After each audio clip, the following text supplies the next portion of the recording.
and also about what PayPal has done and is attempting to do to your work at the Gray Zone. But before we do, does Netanyahu want Trump and the U.S. to attack Iran?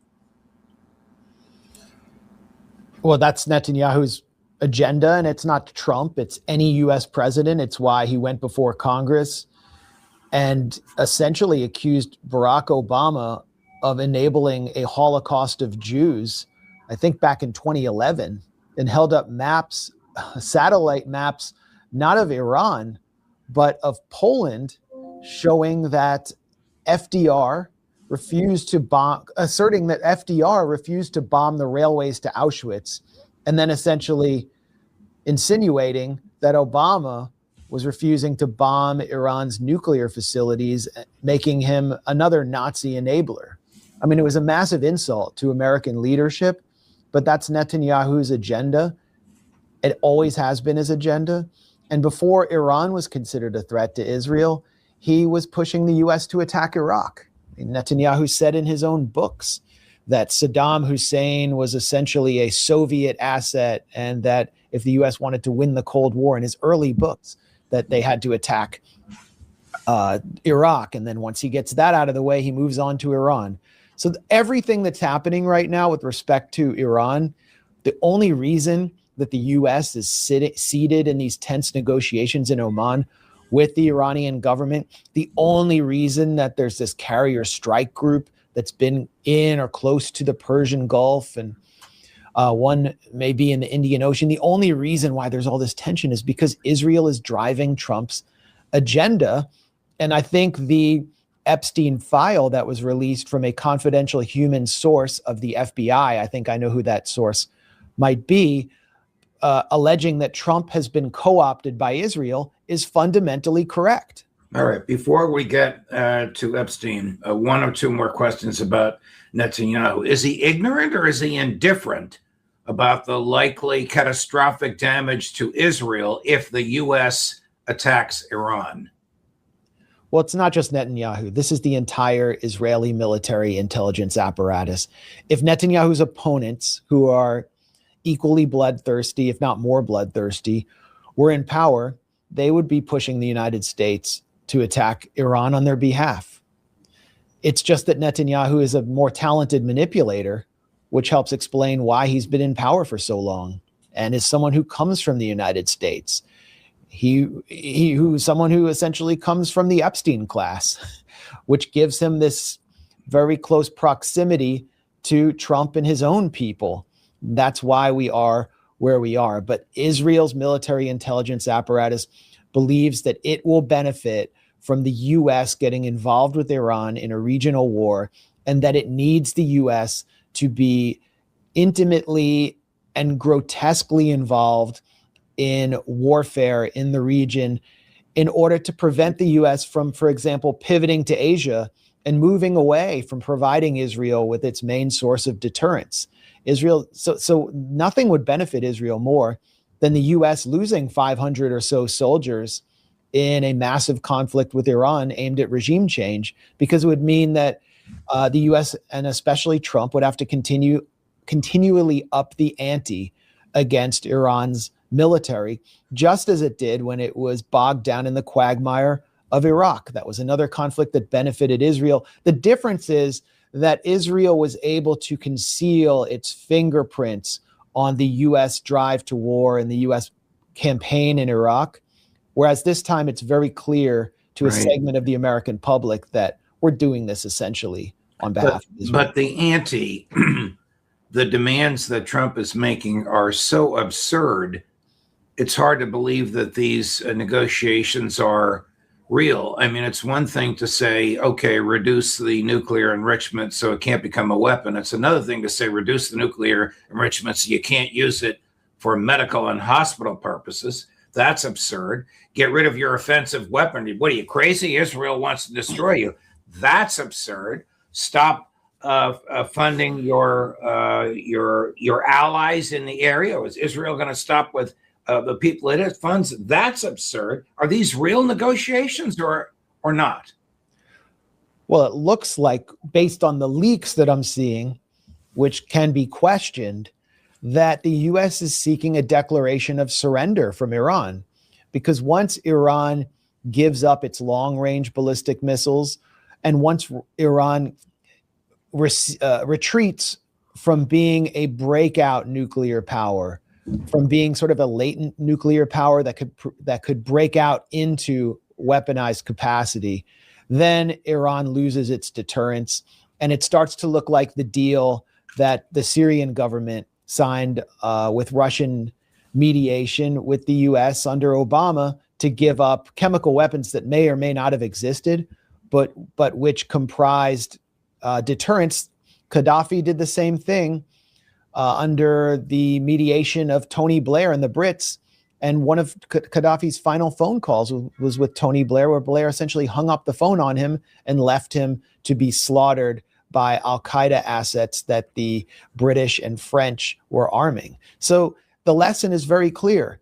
If you give up your deterrence, you are signing your own death warrant, because the U.S. cannot adhere to a deal, especially when Israel is involved. And even if the U.S. were to adhere to the terms of this deal, which would mean a non-aggression pact between the U.S. and Iran, Israel would take advantage of it immediately and then lead the U.S. back into a conflict. Iran's ballistic missiles exist at the heart. They demonstrated during the 12-day war that Iran could deter an Israeli unprovoked attack. They put Israel on the back foot. They forced Israel to sue for peace. And the ballistic missile program continues to advance. We've seen new hypersonic missiles being introduced into Iran's arsenal. Since the 12-day war, Iran is also developing intercontinental ballistic missiles. And this gives it weight at the negotiating table that would be suicidal for it to negotiate away. But this is what Trump has demanded, and I don't know if he's demanding it now. There are separate reports that all the Trump administration is seeking is for Iran to basically evacuate its uranium stockpiles to a third country and essentially give up its nuclear program, which I think, in this current environment would also be suicidal. But the reason, another point I want to make is the reason that these negotiations are taking place at all in Oman is because Iran has not met the U.S. with its tail between its legs.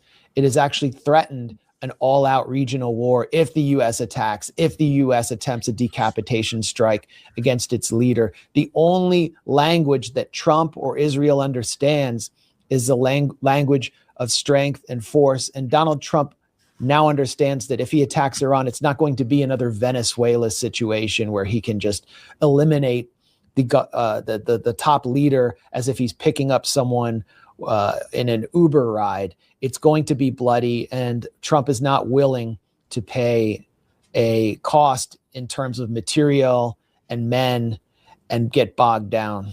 So that's why these negotiations are taking place. I expect them to fail.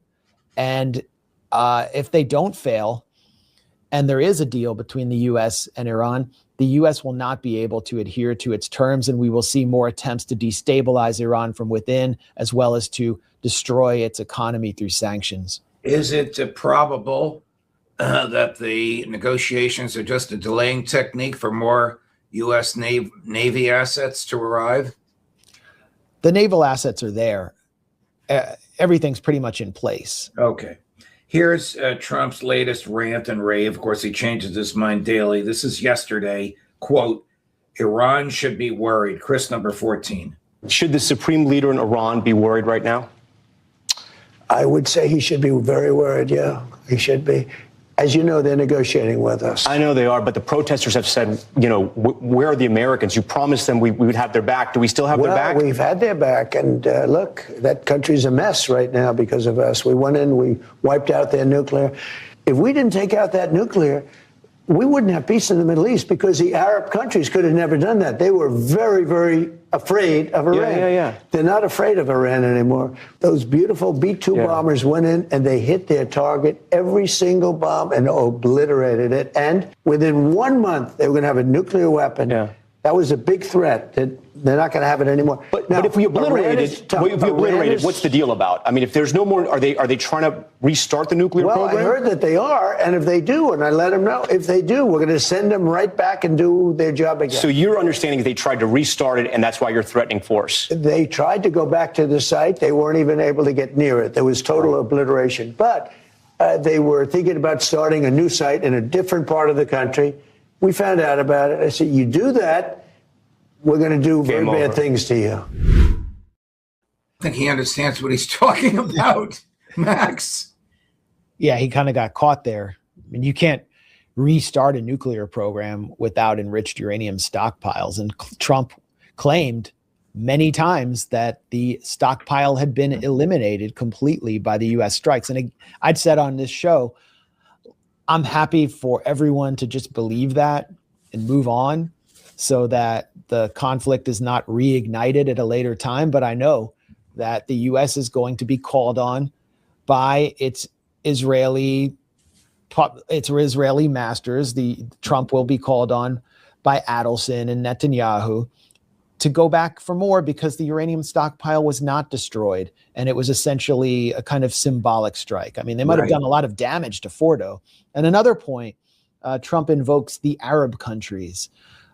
Trump has been under pressure from Egypt, from Turkey, from Saudi Arabia, the major regional players, to not go to war with Iran because they understand how destabilizing and economically devastating a regional war would be. And it's these regional powers are not grateful to Trump for following Israeli orders to attack Iran. They're actually deeply concerned, and these are not countries that are all very historically friendly to Iran. Wow. So you mentioned Saudi Arabia. We're going to play a clip from Vice President Vance, who's just becoming, in my view, an ill-informed PR person for the administration. And then we're going